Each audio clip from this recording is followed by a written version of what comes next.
de parler de ce que je fais, parce que de deux choses l'une, ou tu te jettes des fleurs, ou tu es dans l'autoflagellation. Je ne veux ni l'un ni l'autre, mais très rapidement, le président nous a demandé, et c'est une directive très précise et claire, de faire en sorte que tous les Sénégalais, qu'ils soient dans les villes ou dans les campagnes, ou dans la diaspora, qu'ils soient instruits à l'école française ou dans une autre école, qu'ils soient analphabètes ou lettrés, faire en sorte que chaque Sénégalais puisse accéder à l'information sur les actualités présidentielles. Les actualités présidentielles sont composées des activités du président de la République, de ses projets et programmes, c'est-à-dire donc de son ambition pour le Sénégal, mais également des réalisations sur le terrain. Qu'est-ce que ces projets et programmes génèrent sur le terrain pour la satisfaction des besoins des populations. Nous sommes donc, nous faisons en sorte que les déplacements du chef de l'État, les discours du chef de l'État, les résultats des projets qui sont mis en œuvre sur le terrain au nom du chef de l'État soient connus par les Sénégalais. Et pour cela, nous utilisons plusieurs supports. Nous utilisons également, par exemple les relations avec... Non, mais tous les journaux. Tous les journaux. Pourquoi? Parce que... Libération. Non, ben non, faut pas... Si vous savez, bon, moi, je n'aime pas tellement les catégorisations. Vous savez pourquoi? Parce que si vous ciblez quelques journaux, ça peut être biaisé. Hein, ça peut être biaisé. Il faut éviter les polémiques entre les médias, à mon avis. Parce que vous trouvez du bon chez chacun, vous trouvez du pire également chez chacun. Donc mais il n'y a pas des journaux.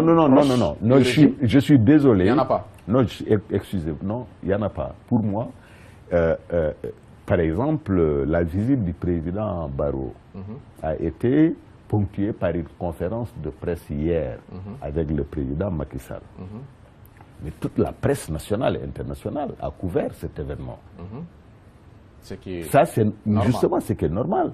Quand il y a une inauguration, toute la presse nationale et internationale est invitée, couvre l'événement. Donc, de ce point de vue, il n'y a aucune discrimination, il n'y a aucune dichotomie, il n'y a pas de clivage entre les médias. Aujourd'hui, une question... Je termine, s'il vous plaît, sur ce point. Nous adressons à tous les médias sans exception. D'ailleurs, quand le président voyage, très souvent, on part avec des confrères de la presse privée. Les relations avec les médias, donc, c'est pour rendre visible et valoriser ce qui se fait sur le terrain, rendre visible, faire en sorte que les Sénégalais sachent que le président est allé dans tel pays pour telle raison, ou bien qu'il va faire une tournée économique, et ainsi de suite. Ça, c'est un aspect. Mais quand les Sénégalais peuvent analyser le fait que quand le procureur fait une sortie, quand il y a un dossier pour parler de l'affaire Khalifa Sall ou pour parler de l'opposition globalement, les ballons de sonde partent de journaux comme souvent c'est Libération, soit c'est l'Enquête, soit c'est l'Observateur, soit c'est le Quotidien. Pape, ça c'est votre responsabilité de citer vos confrères et je sais pas, de dire qu'ils sont complices. Mais ça, c'est pas de ma responsabilité. C'est pourquoi je vous dis, il faut faire très attention parce que, bon, vous êtes tous des confrères. Ce que vous reprochez à certains peut vous être retourné. C'est juste du point de vue de la morale de la chose, de l'éthique de la chose. Maintenant, pas dire qu'ils sont complices, mais relever simplement le fait que... Je termine. Ça, c'est vous qui me l'apprenez. Mais moi, ce que j'assume, c'est ce que nous faisons au niveau de la présidence. Je disais donc que les relations avec les médias sont une stratégie pour faire connaître les actualités présidentielles.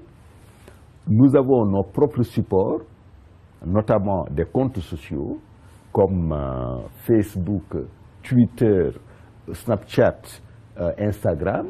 Nous avons également le site de la présidence.sn. Nous avons également la chatbot que nous venons de lancer. Nous avons également un espace numérique mobile qui accompagne le président de la République dans ses différentes missions.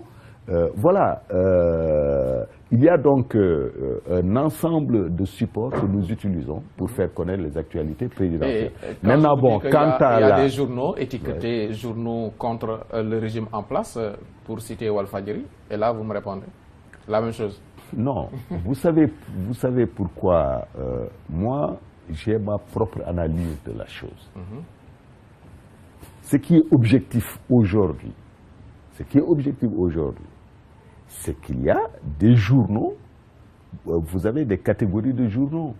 Il y a certains qui ont pris le parti chaque jour, c'est-à-dire 365 sur 365 jours, d'ouvrir sur des sujets hostiles, ou bien en tout cas d'avoir des ouvertures hostiles au pouvoir. Mais c'est un choix éditorial. Moi, du point de vue professionnel, je n'ai aucun commentaire à faire. Maintenant, du point de vue politique, ces organes peuvent parfaitement assumer ce qu'ils font. Mais tout en sachant que, d'une manière ou d'une autre, un jour ou l'autre, des politiques peuvent parfaitement prendre le contre-pied de ce qu'ils font. Voilà, donc chacun assume sa responsabilité. Et vous savez bien ce dont je suis en train de parler.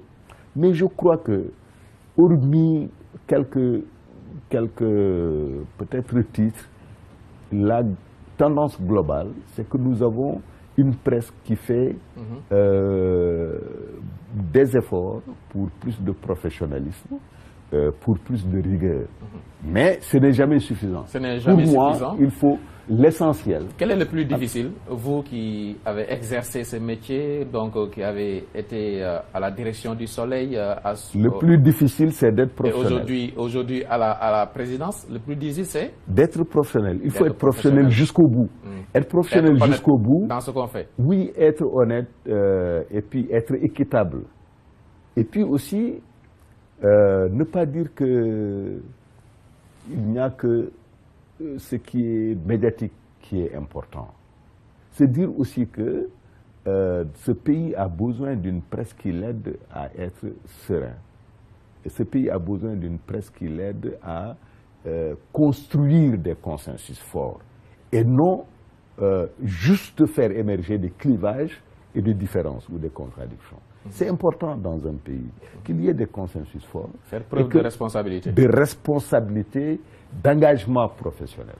Nous, en tout cas, moi, le président nous dit souvent, écoutez, tout le monde ne peut pas être d'accord avec vous. Il faut donc savoir raison garder. C'est ce qu'il dit. Même quand certains voilà, veulent critiquer tel journal ou tel journal, il dit il faut savoir raison garder. Chacun doit d'abord se référer à sa conscience.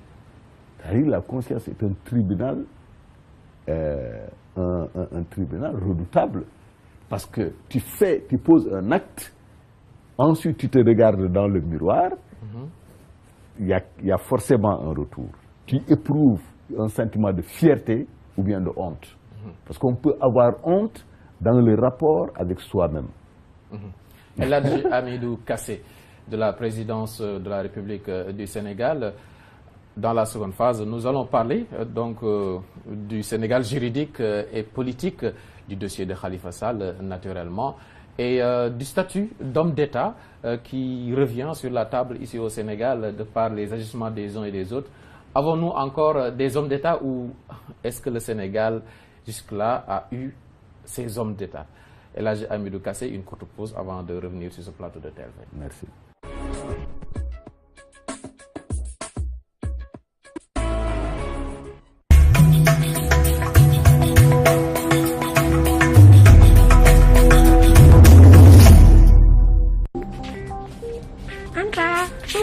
Ça va bien. Brosse lan la abu pour raxas samay karo. Te yow sax foo jëm xanaa liggéeyoo. ceeg ñi laat gëstu te nga wax ma fii. ana lan moo fi setul. xaaral ma ñëw. gis nga ku am li gën doo sonn man vite fait multi-action laay utiliser ci lay fóot di ci raxas di ci defar sama waañ ci fobeere di ci raxas douche te topp ngay def mu xëpp du kole du weex lu niin moo ci aay fu mu jaar léppay set wecc di xeeñ lu neex. tur daal wuy na borom man xam nga lu ma jaaxal sa loxo yi ni mu mel ak samay loxo bokkul. dara waralu ko lu dul produit yu dang yi bëri acide yi ngeen ci utiliser loolu kese moo yàq seen loxo yi. xam nga nu may def ak yow bàyyi muut kaas toqal la ci tuuti boo demee nga ni sa njaatige. waaw mu jëndal la ko ci boutique yi boutique boo dem dañ koy. d'accord vite fait multi-action kenn du moom Anta moo xam lu baax ak vite fait daal kenn sonnatu ko. Jooni takkal na koor Jooni yow noo def nii maa takkaloo ma or de. xale bi daal saa yu ma ko bàyyee ci kër gi rek su ma ñëwee fekk nga ubbi sama boîte à bijoux bi takk sama or yi ba sa xol féex. tey nag moom Jooni moo ma takkal or. Jooni man. waaw. gaaw a ma. yaay fàtte kër bi ma papa yónnee xaalis. waaw. ma dem récupérer ji ko damaa yegg si toog rek ñu woo ma téléphone ne ma Jooni takkal na la or. xanaa gisoo niñ ma def. déedéet. maa la wax lii la. waaw or rek ngir sargal jigéen ñi looloo neex Jooni di ci dox dafa yéene joxe ñaari pariru or semaine bu nekk fii ba 31 mars ndaw sargal jigéen bu nar a neex taamul Jooni yónneel wala jot xaalis te Jooni ngay góor mbaa jigéen ngir nga mën a am ci ñaari pariru or yi ñuy joxe semaine bu nekk fii ba 31 mars raax ci dolli semaine bu nekk dañuy tànn fukki caissier ci point Jooni boole leen ci sargal bii. Jooni daal neexul ba neexul waaye mooy xaritu jigéen ñi. Jooni ñii. Jooni soxla su teew moo ci gaaw.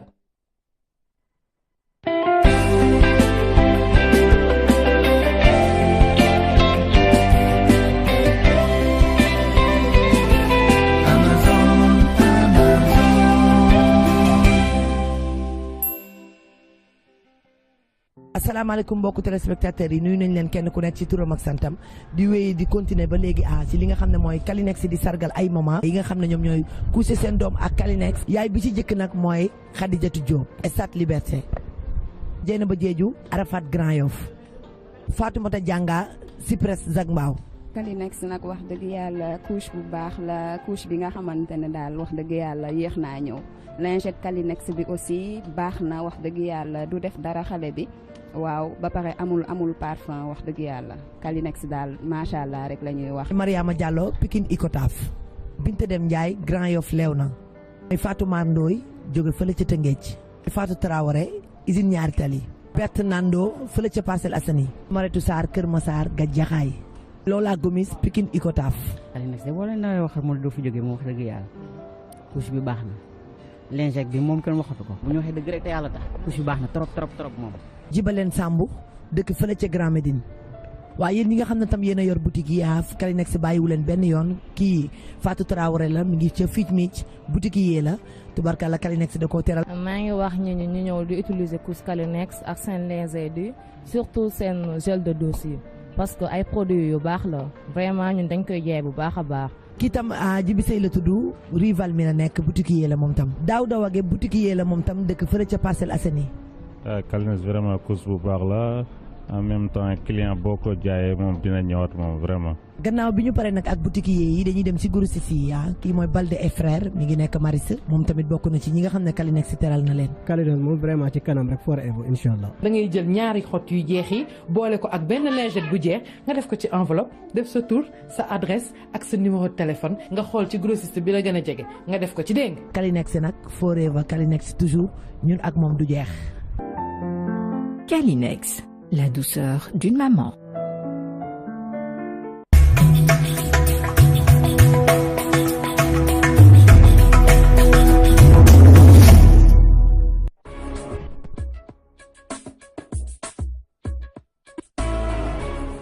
Merci de rester avec nous, Khalifa Sall.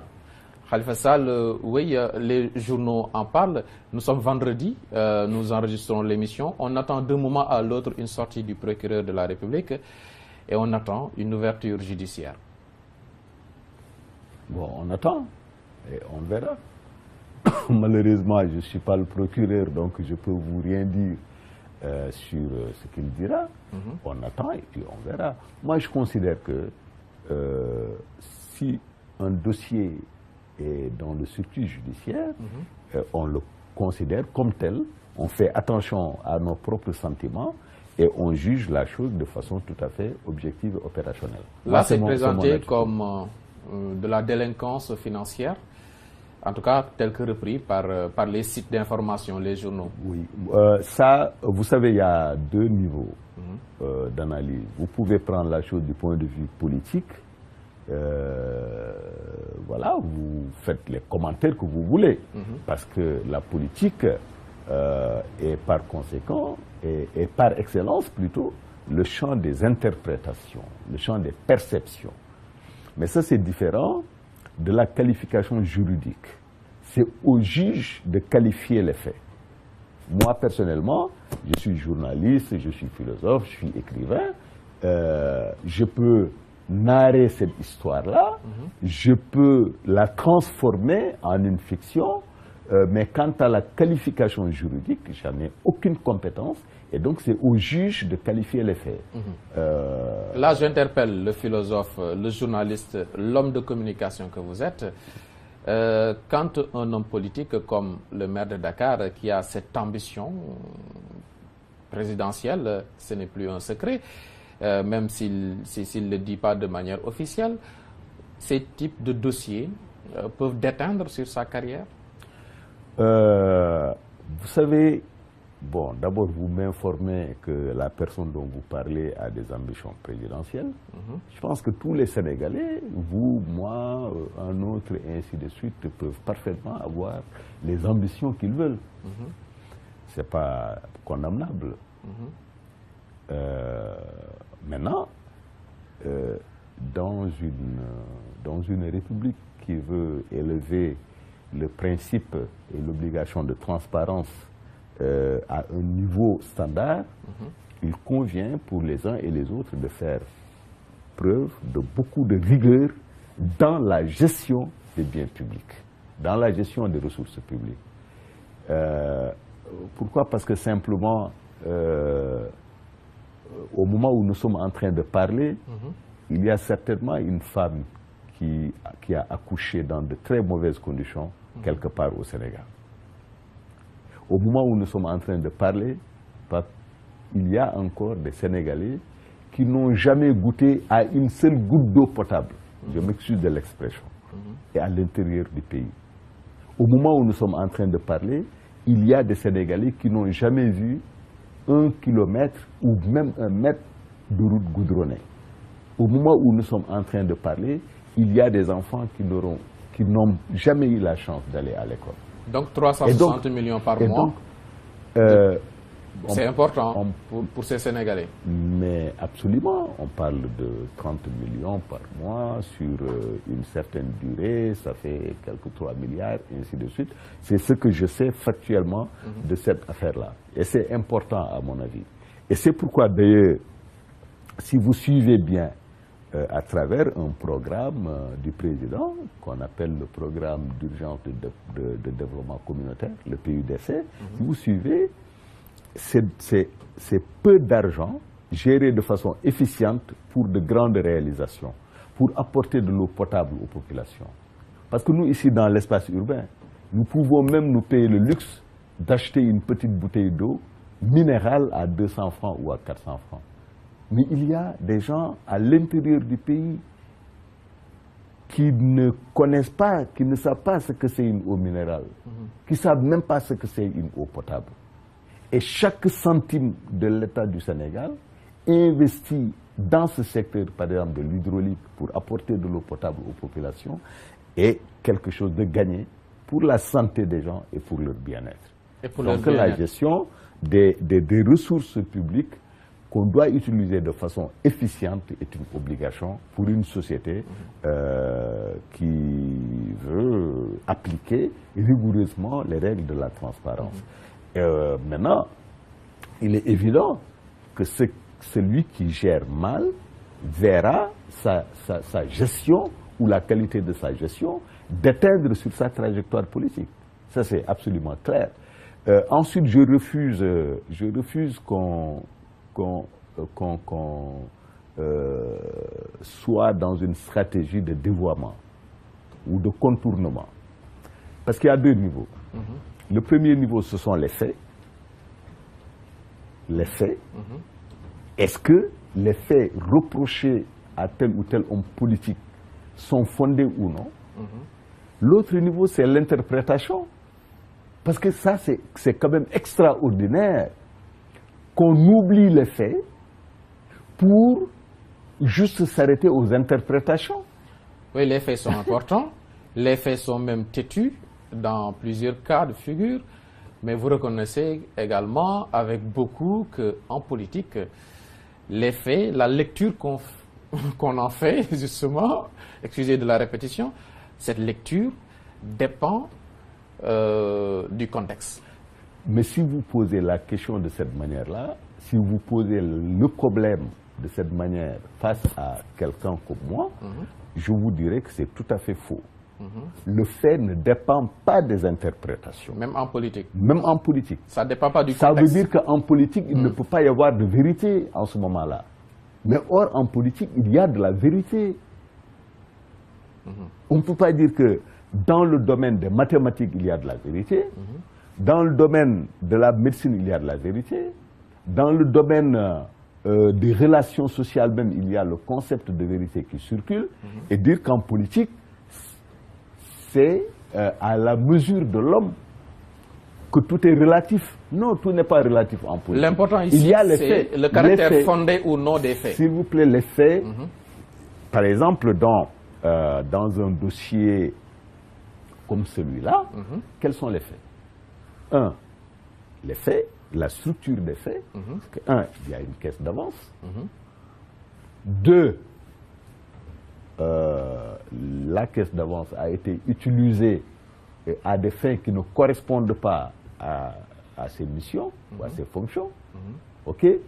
Trois, il y a un corps de contrôle de l'État qui a qualifié, enfin pas qualifié, c'est trop dire, mais en tout cas qui a relevé ces faits-là et mis entre les mains du procureur. Car ce n'est pas un précédent. S'il vous plaît, je pense que c'est ça les faits. C'est ça Car les ce faits. n'est pas un précédent. Oui.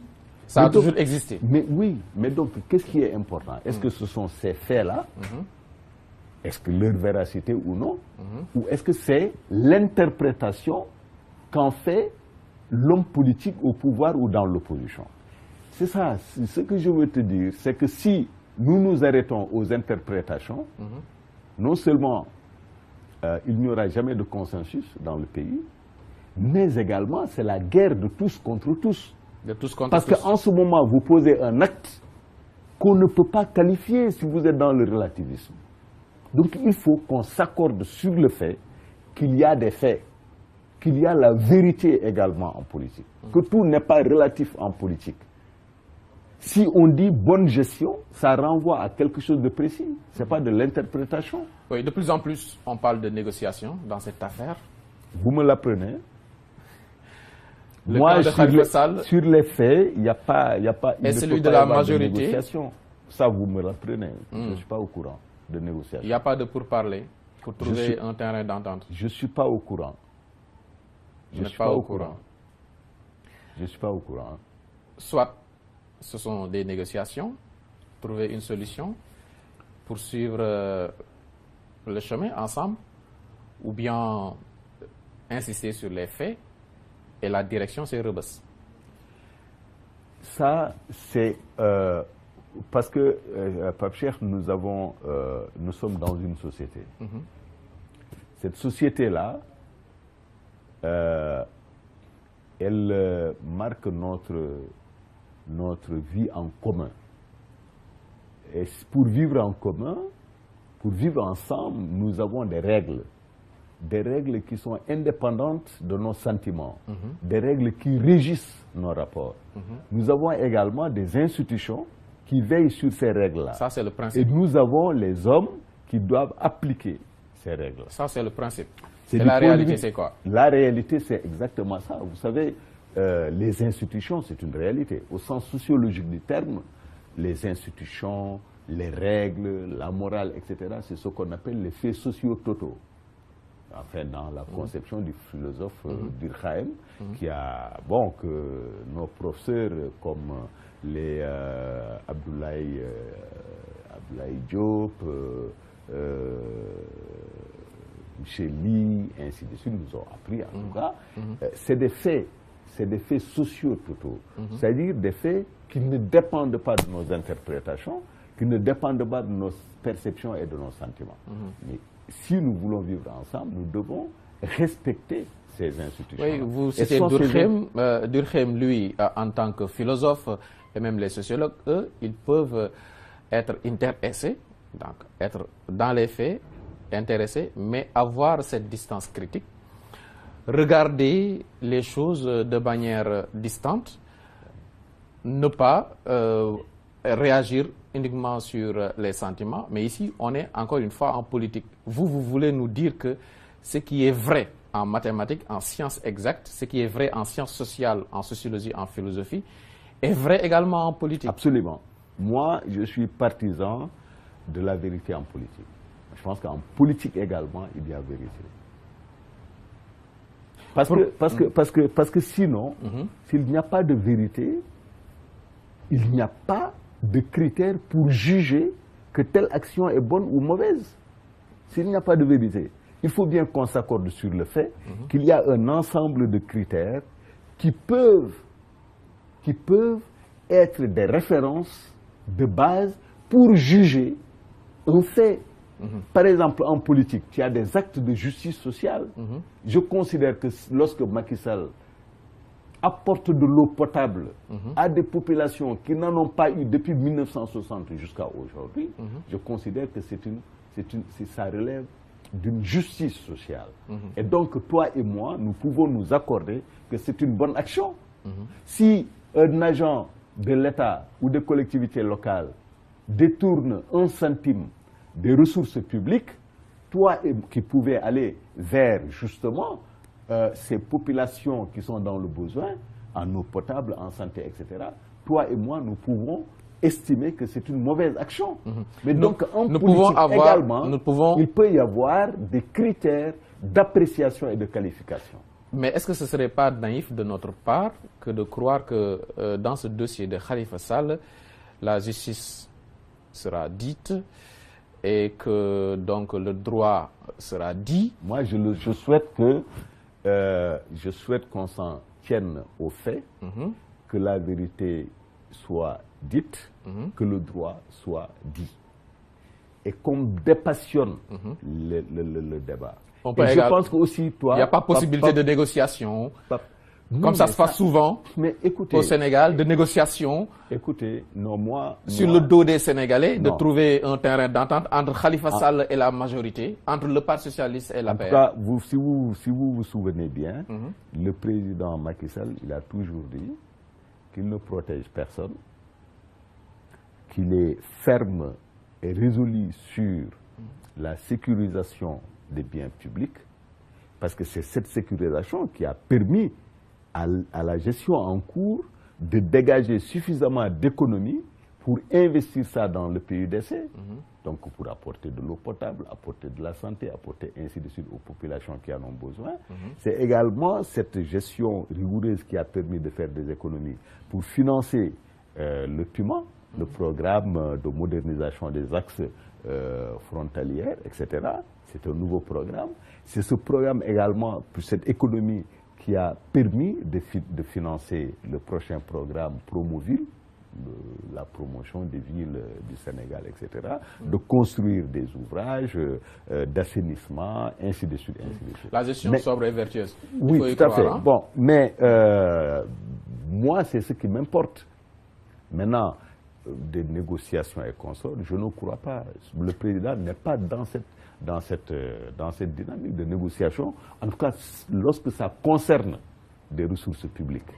Maintenant, si c'est des négociations pour construire des coalitions, pour aller ensemble aux élections ou pour répartir des sièges et consorts, oui, ça on peut parler de négociation.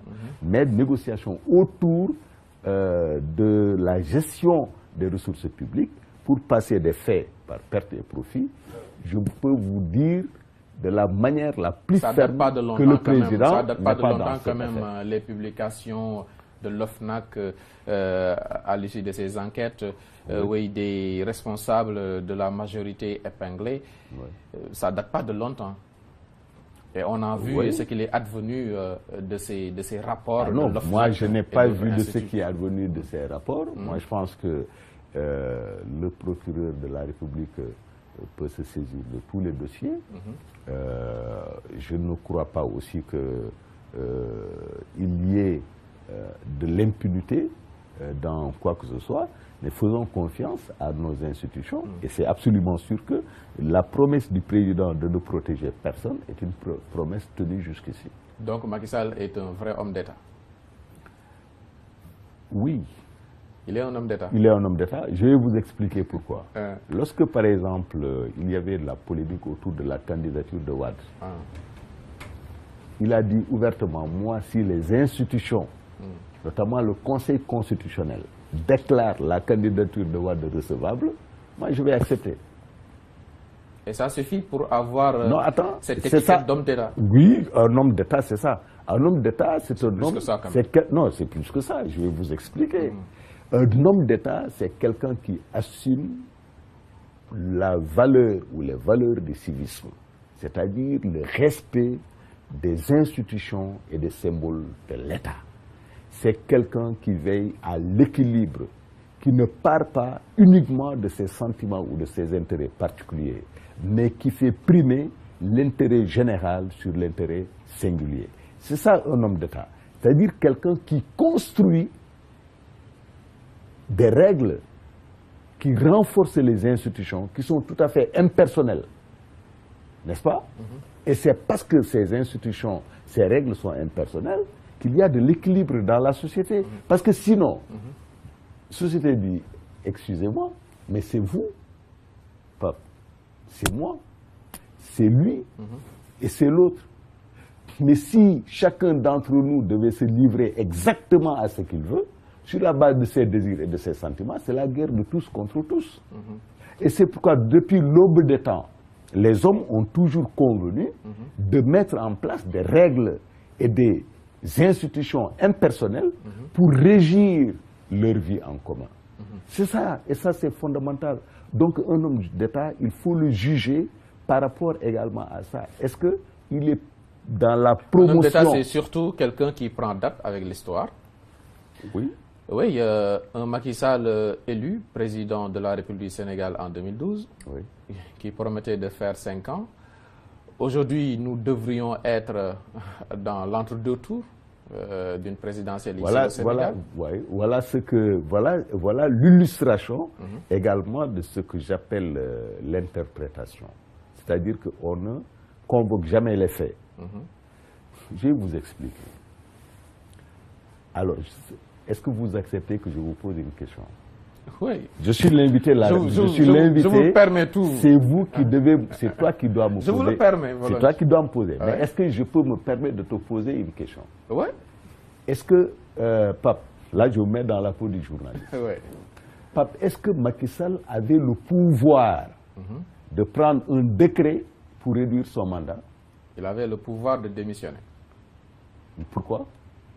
Pourquoi pour respecter sa parole. Pourquoi vous êtes d'accord qu'un homme d'État ne ment jamais à son peuple? Mais non, attendez. De deux choses l'une, ou bien vous me dites Macky Sall pouvait prendre un décret. Là, vous êtes dans ce qu'on appelle l'interne de l'argument. Vous êtes à l'intérieur du dossier. Mais si vous parlez de démission, vous sortez du dossier. C'est-à-dire vous faites une critique externe. Ce que je vous dis, c'est très clair. Okay. Alors, si on est maintenant on est à l'intérieur du dossier, vous devez répondre à ma question. Il n'avait pas les moyens est-ce qu'il avait, juridiques. Oui, mais est-ce qu'il pouvait signer lui-même un décret pour diminuer son mandat? Vous savez bien que non. Mais non, mais en ce moment-là, je parlais tout à l'heure des institutions et des règles impersonnelles qui régissent notre vie en commun. Oui, la question posée autrement, c'est aussi simple que ça. Un Macky Sall ensuite, qui est un bon politique, qui manœuvre bien pour un second mandat. Je vous rappelle, mais pourquoi il ne manœuvrerait pas pour un second mandat? Pourquoi il ne chercherait pas un second mandat? Quand même, il y a des gens qui cherchent à conquérir le pouvoir. Et vous voulez que nous, on ne cherche pas. Justement, c'est la différence, c'est la grande différence entre un vrai homme d'État et un bon politique. Un bon politique, il manœuvre pour sa carrière individuelle. Ce n'est pas une histoire de carrière individuelle. Nous, le président a proposé aux Sénégalais qui l'ont accepté une stratégie de développement économique, social, culturel de notre pays. Et il a projeté cette stratégie à l'horizon de 2035. Mais vous voulez qu'on ne travaille pas à reconquérir, plutôt à avoir un deuxième mandat, et si, même un troisième mandat avec un autre. Oui, mais il est en train pour avoir un second mandat, mais comment? Mais il est en train de travailler. Vous pensez que... Et que répondez-vous à ceux qui vous disent que vous éliminez un à un vos adversaires politiques? C'est des histoires. Pour moi, c'est des histoires. C'est des histoires. Tous les gens dont vous pouvez parler, c'est des dossiers que nous n'avons pas créés. Quelqu'un qui a des difficultés avec son épouse ou son ex-épouse, en quoi l'État est concerné? Mais il faut quand même... C'est pourquoi j'ai dit il faut qu'on soit rigoureux en distinguant les faits et l'appréciation que les uns peuvent faire de ces faits-là. Ils ont présenté le bâton. Ça veut dire que un homme politique a des problèmes, même dans sa famille, il va dire que c'est un complot politique. Il faut qu'on soit beaucoup plus rigoureux. Mais Pape, mais le président, il est en train de travailler pour le Sénégal, parce que vous ne pouvez pas me dire que la nouvelle ville de Diamniadio, c'est de l'interprétation ou que c'est de l'utopie.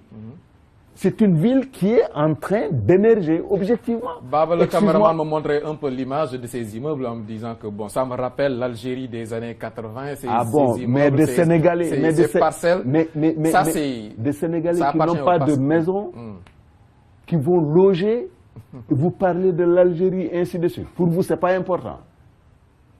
Ça veut dire que vous avez une maison. Des immeubles beaucoup plus modernes. Mais est-ce que vous avez été dans ces immeubles-là? Vous êtes allé là-bas. En tant que Sénégalais. Vous êtes allé là-bas. En tout cas, non, attends. Là aussi, je te pose une question. Tu es journaliste. Est-ce que tu es allé à Diamniadio? Est-ce que tu as vu les Diamniadio, superbe. Le Sénégal est en marche, le Sénégal émergent. Et le président de la République, pour au moins la 3e fois, va faire une descente dans le nord. Le terrain, oui. Et oui, là-bas, c'est terrain conquis. Kartalko Gotal. C'est pas une histoire que Kartalko Gotal. Non, Pape, tu te trompes. C'est-à-dire qu'il n'y va pas pour des raisons électoralistes. Il y va parce qu'effectivement, ça c'est un bastion du pouvoir. Mais donc, si c'était pour des raisons électoralistes, il n'allait pas y aller. Mais c'est juste que il y a ce que j'appelle le pacte. Le pacte qui est la méthode du président Sall. Le pacte, c'est le P comme pragmatisme. Le pacte, c'est le A comme action. Le pacte, c'est le C comme contact. Le pacte, c'est le T comme terrain.